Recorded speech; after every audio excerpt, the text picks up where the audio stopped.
যারা সত্যিকার দেশকে ভালোবাসে, সামনের প্রতিটা দিন তাদের জন্য চ্যালেঞ্জিং। যারা দেশকে ভালোবাসে, এটা আমাদের জন্য একটা বিশাল বড় একটা ব্যথার জায়গা। দেশপ্রেম থেকে খেলা দিয়ে আর চলে যাওয়া মানুষ, তো এটা হলো আমাদের সকলের দুর্ভাগ্য। যখন অনেক আন্দোলন করে এই গণতন্ত্রের জন্য তিনি যথেষ্ট আন্দোলন করেছেন, কষ্ট করেছেন, অনেক অত্যাচার সয়েছেন, পরিবারের সদস্যদের খুঁজেছেন, বড় ছেলেকে বিদেশে রেখে নিজের দেশে থেকে বড় ছেলে তার মানুষের আপনারা জানেন যে সরকার অত্যাচারে দেশে ফিরতে পারেন নাই। এই যে মা এবং ছেলের যে বিচ্ছেদ যন্ত্রণা, আপনি এক ছেলে তো মারাই গেলেন, আপনি জানেন তাকে সাহেব, এই যন্ত্রণাটা ওনার সহ্য করা খুব কঠিন ছিল। তারপরও দেশের মানুষের দিকে তাকিয়ে উনি সবকিছু সহ্য করেছিলেন। আজকে ওনারই আন্দোলনের, ওনারই ত্যাগের, অত্যাচারের যে সহ্যশীল ছিল, উনি সেই অত্যাচার সহ্য করে গণতন্ত্রকে এগিয়ে নিয়ে গেছেন। উনি দেখে যেতে পারলেন না, এটা সবচেয়ে বড় দুঃখ। আমি অত্যন্ত সৌভাগ্যবান, আমি বলবো নিজেকে, শহীদ রাষ্ট্রপতি জিয়া রহমানের হাতে ধরেই আমার রাজনীতিতে আসা।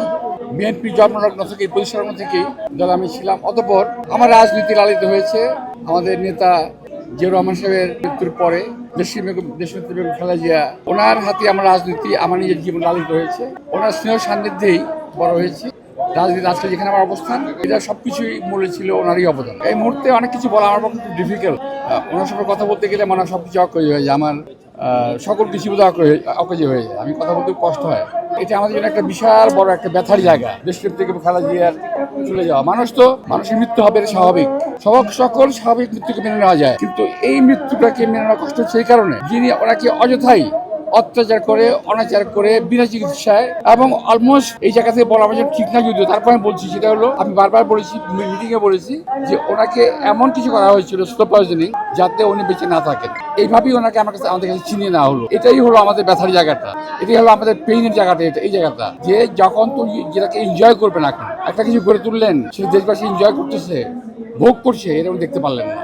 দেখেন, আমরা রাজনীতি যারা করি, আমাদের রাজনৈতিক দল যারা সত্যিকার দেশকে ভালোবাসে, সামনের প্রতিটা দিন তাদের জন্য চ্যালেঞ্জিং। যারা দেশকে ভালোবাসে, যারা গণতন্ত্রকে ভালোবাসে, যারা মানুষকে ভালোবাসে, তাদের জন্য প্রতিটা দিন, সামনের দিন বলেন, পরের আগের দিন বলেন, প্রতিটা দিন চ্যালেঞ্জিং। একটা ইম্প্যাক্ট আছেই, তবে এই ইম্প্যাক্টটা এর ফলাফল দেশবাসী পাবে। ইম্প্যাক্ট আছে।